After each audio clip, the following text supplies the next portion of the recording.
Pamilya or kapatid ni Mr. David Licauco, abay first time na ginawa ito kay Miss Barbie Forteza bilang pagpapakita ng pagtanggap at pagsuporta nito sa Barda.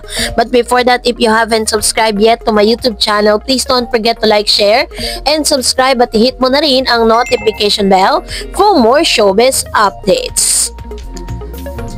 Of course, bago tayo magpatuloy sa ating updates for today's video, nais ko pong pasalamatan kayo for always watching and trusting this channel. Thank you so much sa inyong palagiang panonood at pagpili sa ating pong channel.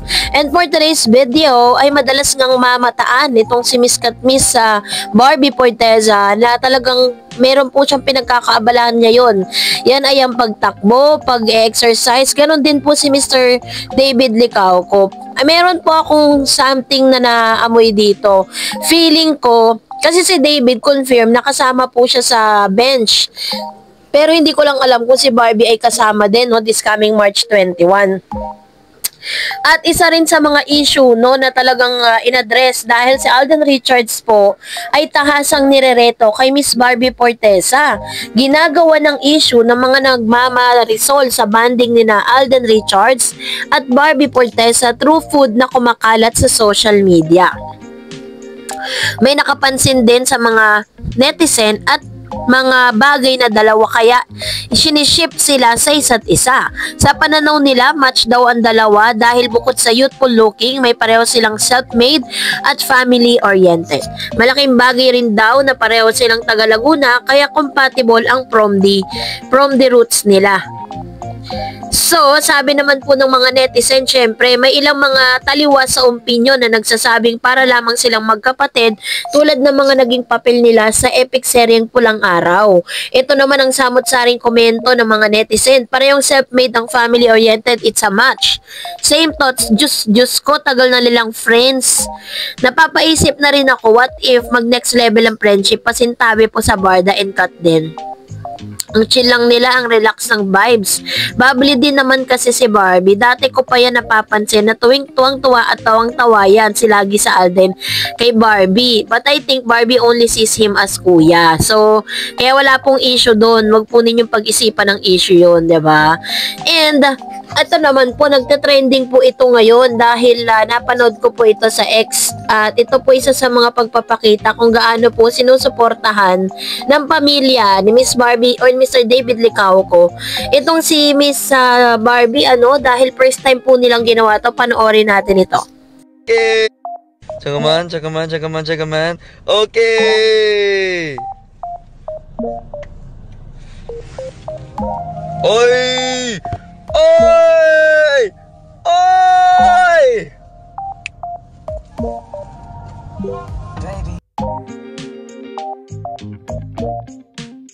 Sa isang post nga sa X or na dating Twitter ay isa sa mga kapansin-pansin dito na yung kapamilya nitong si Mr. David Licauco ay recently pinalo po si Miss Barbie Forteza sa kanyang IG account. Alam niyo po kasi sa mga social media, once na pinalo ka, which means they are creating connections with you. Yun po kasi talagang ibig sabihin nun. Ngayon, pag in-unfollow ka naman at hindi ka pinapalo, ibig sabihin, they are not interested sa'yo. Ganun po yung kabuuan nun. Kaya naman tuwan-tuwa yung mga fan kasi yung magkakapatid, yung mga kapatid po ni Mr. David Licauco, yung mga siblings niya, talagang nakafollow po kay Miss Barbie at nakita po dun sa video na yun, recently lang nila ginawa.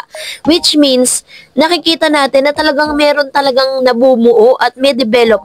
Ito po ay taliwas dun po sa lumalabas na balita na hindi daw di umano parang tanggap ng pamilya ni Licauco si Miss Barbie Forteza dahil sila po ay Chinese. No? Na ito po ay pinabulaanan ng pamilya ni Mr. David Licauco dahil hindi naman po talaga sila tumitingin sa ganun. Tsaka kultura po ng mga pure Chinese yun, kultura ng mga dati-dating Chinese yan. Pero ngayon kasi parang nahaluan na rin sila ng kultura ng Pinoy.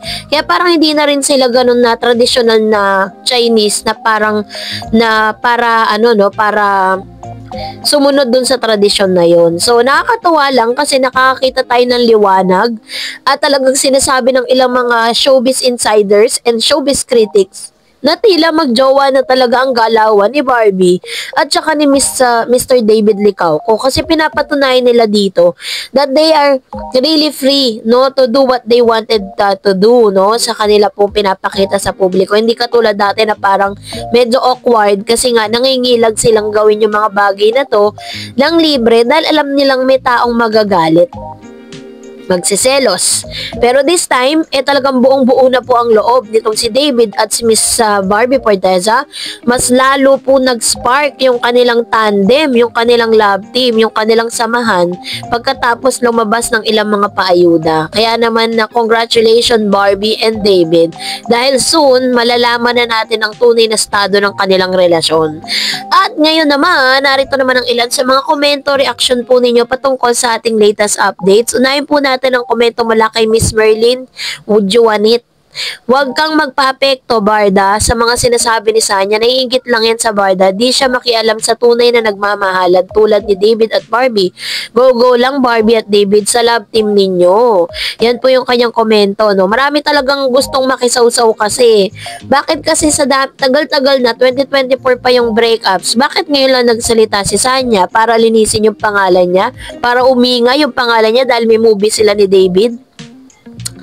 So, sabi ni Miss Merlin, huwag kang magpa-apekto. Aba, inulit lang ni Ma'am si Merlin yung kanyang sinabi, no?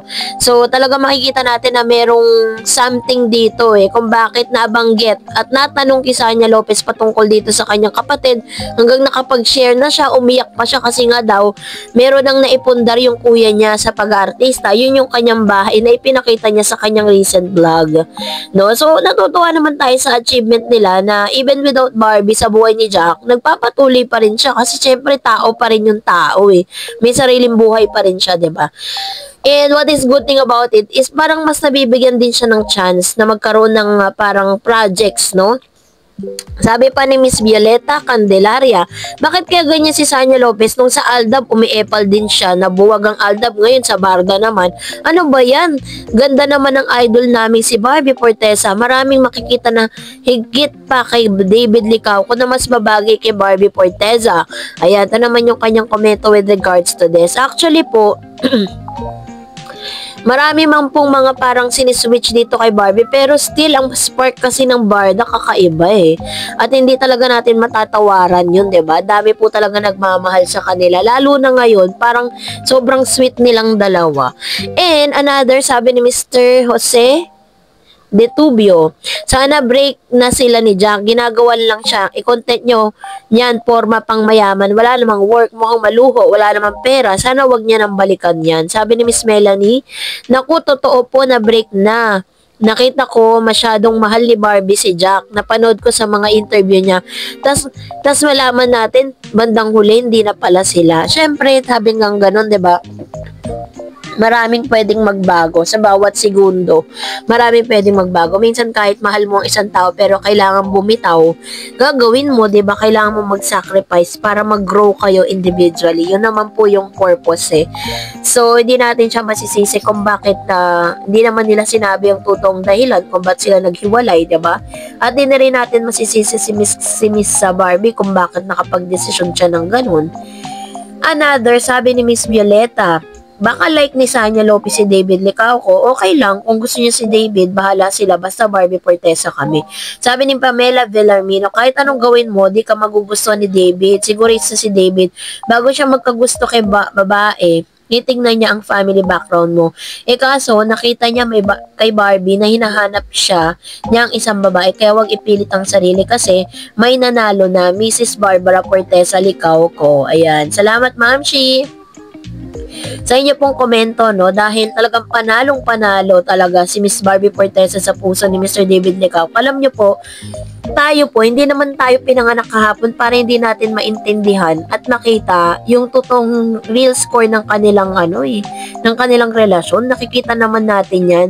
Alam natin kapag promo lang yan, alam natin kapag nilalaro lang tayo ng mga love team kasi tumatagos talaga sa screen yan. Pero this time, kakaiba kasi yung pakiramdam kapag nakikita natin silang dalawa, yung level of comfortability nila, grabe na.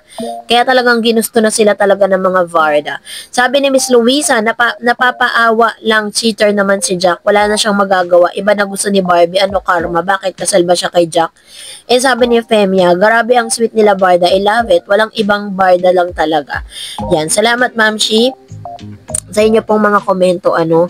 And yung issue ng cheater na yan is let's give them the benefit of the doubt, diba? Kasi wala naman po silang inamin nor dininay patungkol sa issue na yan. Sabi ni Mama Shirodora, yes po, Barda lang po kami forever sa mga pinakita nila.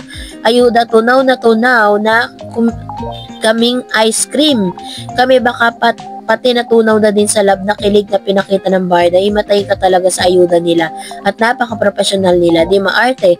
Natural na natural. Diyos me. Kilig to the bones. Kahit pa ulit-ulit akong panoorin sa parade sa Tarlac, si video talagang bongga sa Barda Love Team. So yung mga naiinggit ko, no, kila Barbie at David, ang ibang artista, sabihin nyo na late diyan Barda.